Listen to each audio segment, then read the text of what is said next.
The Great Gospel of John, Volume 1.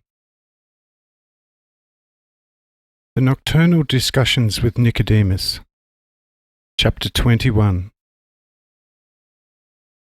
Continuation of the discussion about the mission of the Messiah, about judgment and punishment. John, Chapter 3, Verse 16. For God so loved the world, that he gave his only begotten Son, that whoever believes in him should not perish, but have everlasting life.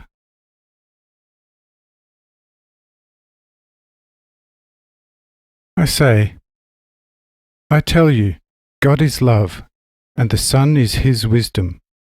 And God loved the world so much that he gave his only begotten Son, that is, his wisdom, emanating from him from eternity, into this world, that all who believe in him may not die, but have eternal life. Tell me, is this too incomprehensible to you? Says Nicodemus, I have the feeling as if I should understand it, but then I really do not understand.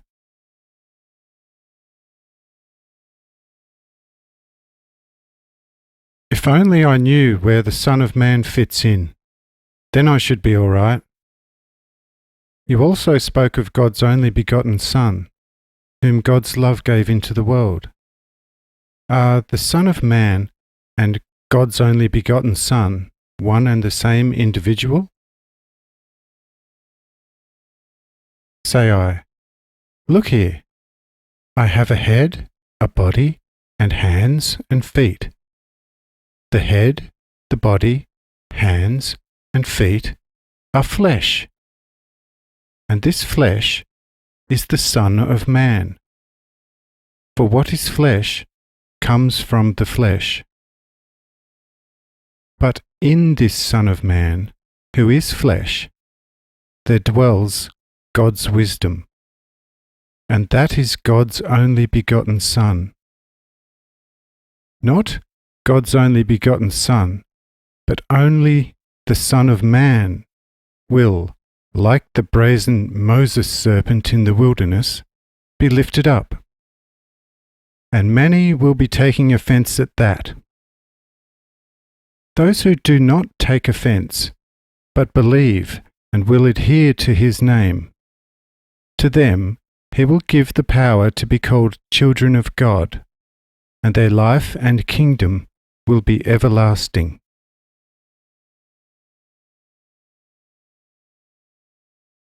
John, chapter 3, verse 17. For God did not send his Son into the world to condemn the world, but that the world through him might be saved. You must not expect some judgment of the world as, for instance, wars, floods, or even a fire from the heavens consuming all the heathens.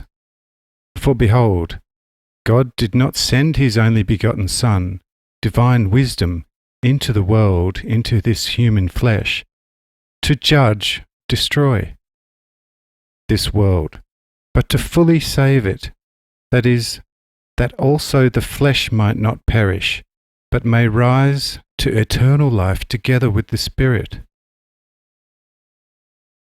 Under flesh, in this case, not so much the actual flesh of the body is to be understood, but rather the fleshly desires of the soul.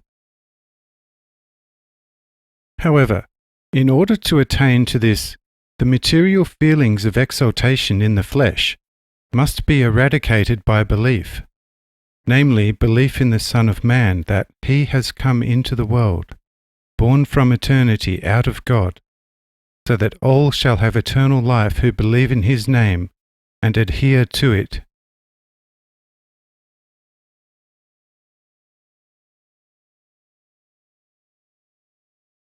John, chapter 3, verse 18.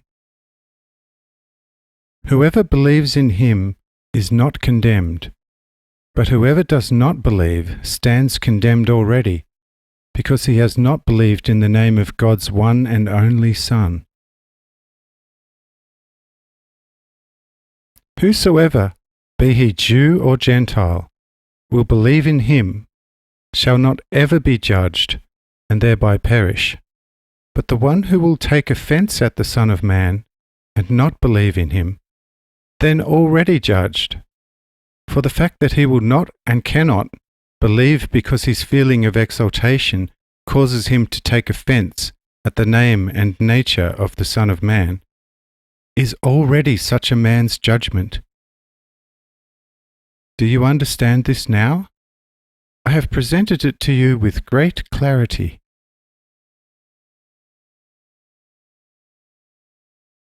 Says Nicodemus, Yes, yes.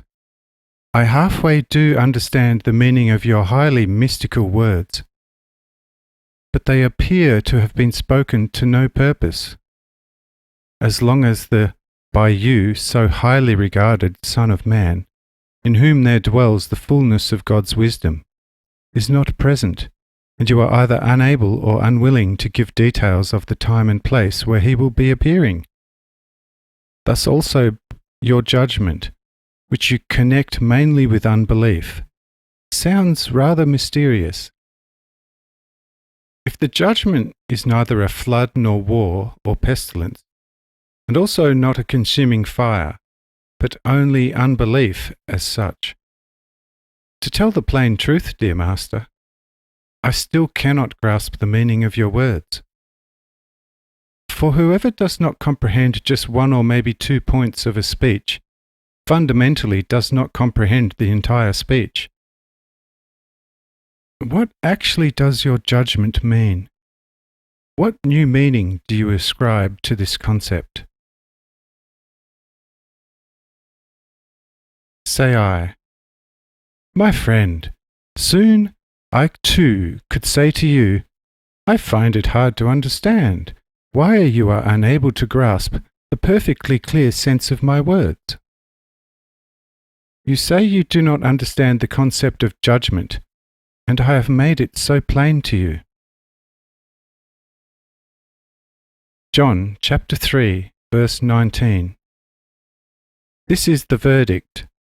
Light has come into the world, but men loved darkness instead of light, because their deeds were and are evil.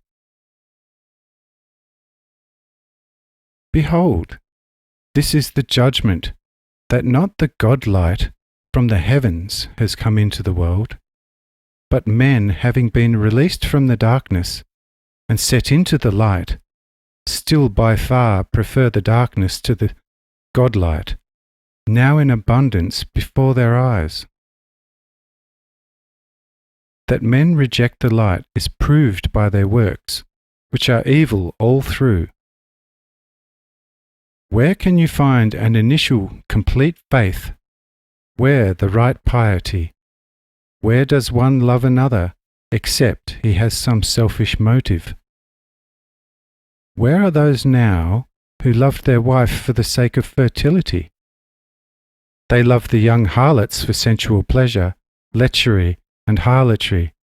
For he who carries on with the other sex in downright idolatry of lust and fornication commits true harlotry, and this the evil of all evils. Where is there a thief who would take a lamp and steal visibly? John chapter 3, verse 20. Everyone who does evil hates the light, and will not come into the light for fear that his deeds will be exposed.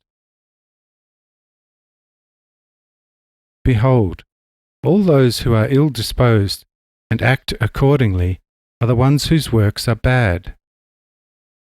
Whosoever loves and practices such acts is an enemy of the light, hates it, and will do all in his power to avoid it, so that his evil works, which he knows are tabooed by the light and judged, should not in the light be recognized in their ugliness and punished.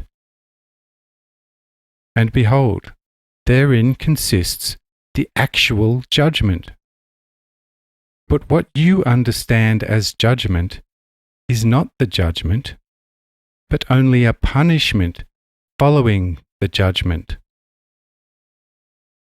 If you enjoy walking in the night, that is already a judgment of your soul, since you prefer the night to the day. But if you then knock against something and hurt yourself badly, or even fall into a hole or a deep ditch, such a knocking or fall is not the judgment, but only the consequence of the judgment within you, who love the night and hate the day.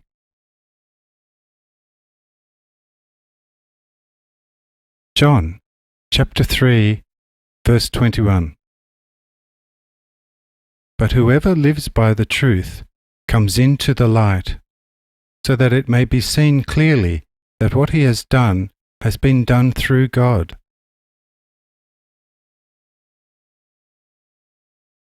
If, however, you are a friend of the light, the day, and the truth out of God, you will also act in accordance with divine truth, and will surely long for your works to come to the light and be revealed to everyone.